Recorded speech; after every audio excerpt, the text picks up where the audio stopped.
Bonjour, bienvenue à notre émission Point de vue. Nous sommes toujours heureux de vous savoir à l'écoute de cette émission. La France et même le monde entier a suivi avec beaucoup d'intérêt la séquestration de Christian Chesneau et Georges Malbruno. Ils sont restés 4 mois enfermés. C'est une des prises d'otages les plus longues. Et lorsqu'ils ont été relâchés, c'est avec beaucoup d'enthousiasme qu'on les a salués. Et tout à chacun voulait, au travers des questions des journalistes, savoir comment ils ont fait pour tenir le coup. Dans un espace très fermé, très souvent dans un silence total, les yeux bandés. Ils étaient, à ce qu'il paraît, quand même bien nourris, mais quand même 4 mois dans ces conditions, quelle force morale! Le journal Témoin a posé des questions à Christian Chesneau et Georges Malbruno sur leur séquestration. À la question « Le fait est que vous avez bien failli y passer. Qu'est-ce qui a été le plus important pour vous à ce moment-là » Christian Chesneau répond « La prière nous a réellement soutenus. Croyant catholique, convaincu, je priais déjà bien avant notre enlèvement. Mais dans les débuts de notre détention, ma prière restait discrète. C'est seulement pendant la semaine difficile du 8 novembre 2004 que je me suis mis à prier avec Georges à sa demande. Lui qui ne croyait pas. L'angoisse était à son comble, car l'un des chefs de ce groupe nous avait clairement indiqué l'échec de leur négociation avec la France. Nos vies étaient en danger. Nous pouvions être exécutés d'un instant à l'autre. La tension devenait insupportable. La nuit, j'étais en proie à des cauchemars terribles qui, avec force détail, mettaient en scène mon exécution, puis mon enterrement et la douleur de mes proches. Nous étions complètement prostrés. C'est alors que la prière s'est avérée notre planche de salut. La prière a été pour ces 2 hommes une puissance, une force, non pas seulement de protection, mais une force d'endurance et d'espoir. Pourquoi prie-t-on ? Question intéressante. Et j'ai une autre vue tout à fait séculière entre les mains, le US News, qui a tout un dossier sur le pouvoir de la prière. Et j'ai lu avec intérêt ce dossier. Et ce dossier nous apprend tout simplement que tout le monde prie, que la prière existe depuis la nuit des temps, avant Moïse, avant Bouddha, avant Mahomet, avant Jésus, les hommes priaient. Et suivant cette recherche de US News, on pourrait dire que la prière est née avec le langage et qu'il y a au fond du cœur humain un instinct de prière aussi fort que l'instinct de soif ou de faim. Donc c'est un phénomène universel. Et j'étais frappé par cette remarque importante que même les non-croyants prient, même l'athée prie. Et je me suis rappelé de cette chanson de Madonna. Madonna n'est pas une référence dans ce domaine religieux, mais elle a une chanson qui dit ceci. « Je ne suis pas religieuse, mais je sens tant d'amour. Ça me donne envie de prier. Prier pour que tu sois toujours là. » Donc, une approche magique. Madonna aime tellement son enfant qu'elle voudrait que cet enfant soit protégé. Et même si elle ne croit pas à la prière, elle prie. J'ai lu avec intérêt, peut-être comme plusieurs d'entre vous, cet entretien que Becbédé a eu avec Di Falco dans ce livre. Je crois, moi non plus. Et Becbédé se présente comme un mécréant, un représentant, si vous voulez, les plus acides de l'athéisme moderne. Mais il dit ceci: « Aujourd'hui, je ne prie plus, sauf quand il y a des turbulences dans les avions. Là, je redeviens vachement chrétien. » Et il ajoute « En revanche, je suis certain que je suis dans les états de prière. Je parlais de ma fille, c'est vrai, que quand elle est née et quand je la vois, il y a des instants où j'ai envie de dire merci à quelqu'un. Et à qui dit-il merci dans ces circonstances d'euphorie? Merci au monde, merci à la planète, merci à l'univers. » Madonna prie parce qu'elle voudrait que son enfant soit protégé, donc une sorte de prière magique, bien que cet élément se trouve dans l'approche de prière. Et Becbédé prie lorsqu'il est face à des circonstances effrayantes, d'angoisse, lorsqu'il est dans un avion. Et il prie aussi lorsqu'il est devant cet enfant qu'il aime tellement, emporté par un sentiment d'amour extraordinaire. Il sent ce besoin de remercier. Alors il remercie le monde, il remercie la planète, il remercie l'univers. Indirectement, ces approches sont des approches essentielles de la vraie prière. Et dans ce journal, US News, alors, sont énumérées les raisons pour lesquelles les gens prient. Comme nous l'avons dit, besoin de protection, besoin d'assurance, besoin d'expression, de gratitude, de reconnaissance, besoin de savoir dans les détails de sa vie que les choses vont marcher.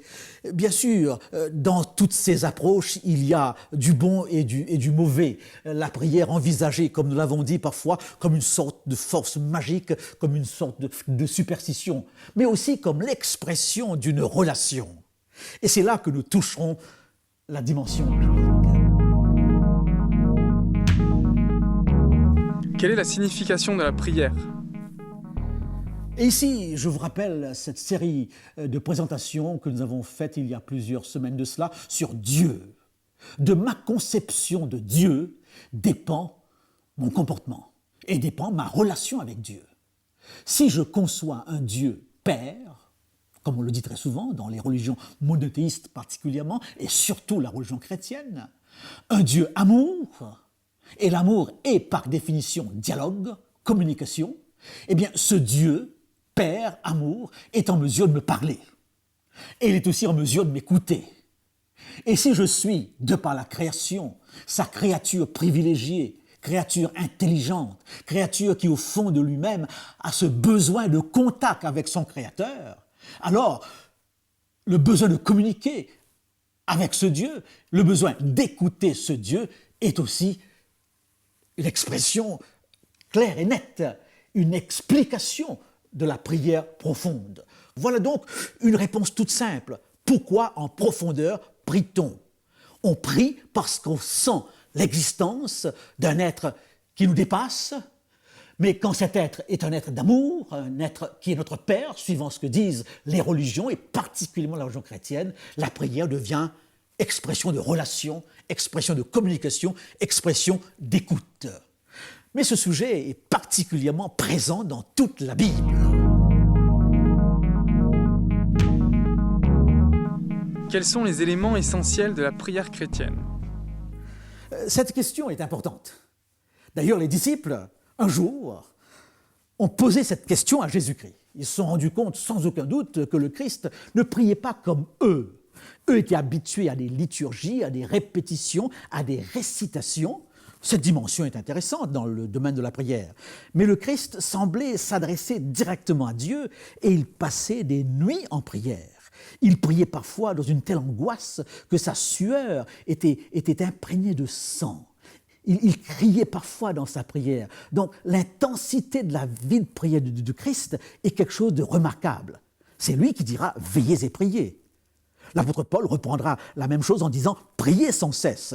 Et Paul aussi, dans ses épîtres, nous est présenté comme quelqu'un qui priait beaucoup et qui demandait aux autres de prier pour lui. Alors la question sur les éléments essentiels de la prière chrétienne peut trouver sa réponse dans cette prière modèle que le Christ a donnée à ses disciples, que nous trouvons dans l'Évangile selon saint Matthieu au chapitre 6.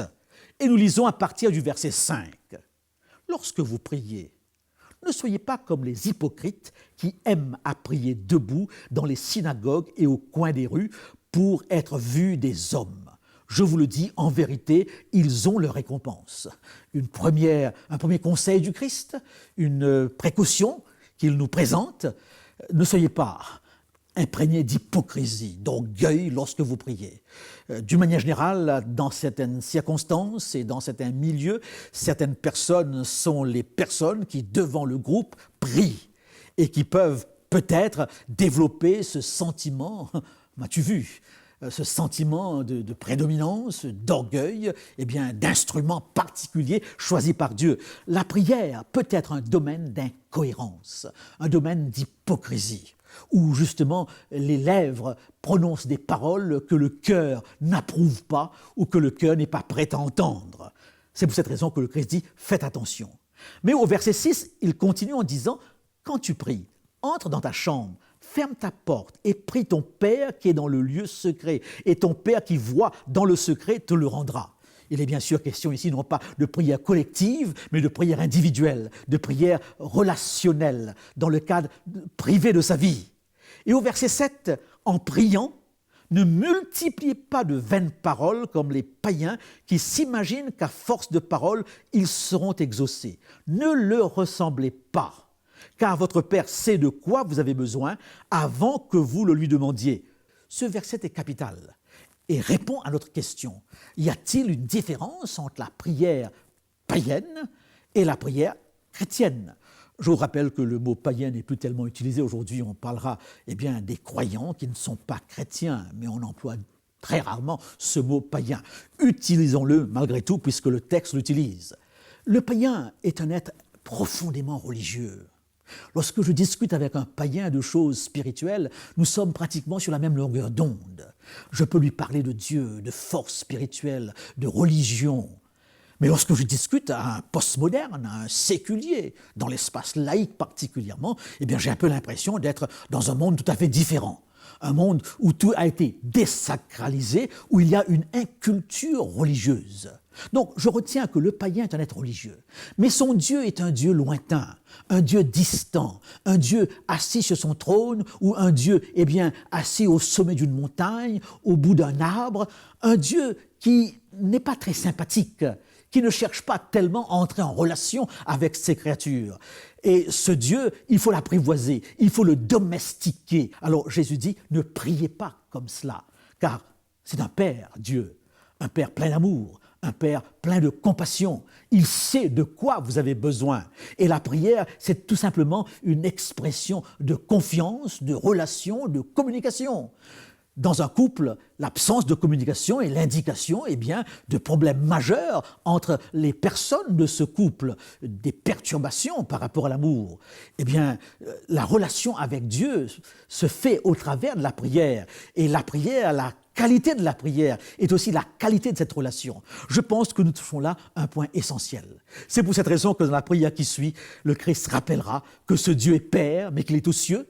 Il y a proximité et distance, que ce Dieu est là pour répondre à certains de nos besoins essentiels, mais il est là surtout pour nous présenter un projet qui est son projet, son plan de la rédemption. Et il voudrait que nous puissions entrer dans ce projet. Et prier, c'est lui demander, que veux-tu que je fasse pour accomplir ta volonté sur cette terre ? Et à la suite de cette prière, j'ai toujours envie de dire, parle Seigneur, ton serviteur écoute. Que Dieu vous bénisse et qu'il vous accorde sa grâce et que ces quelques éléments puissent vous fortifier dans votre vie de prière. Au revoir et à bientôt.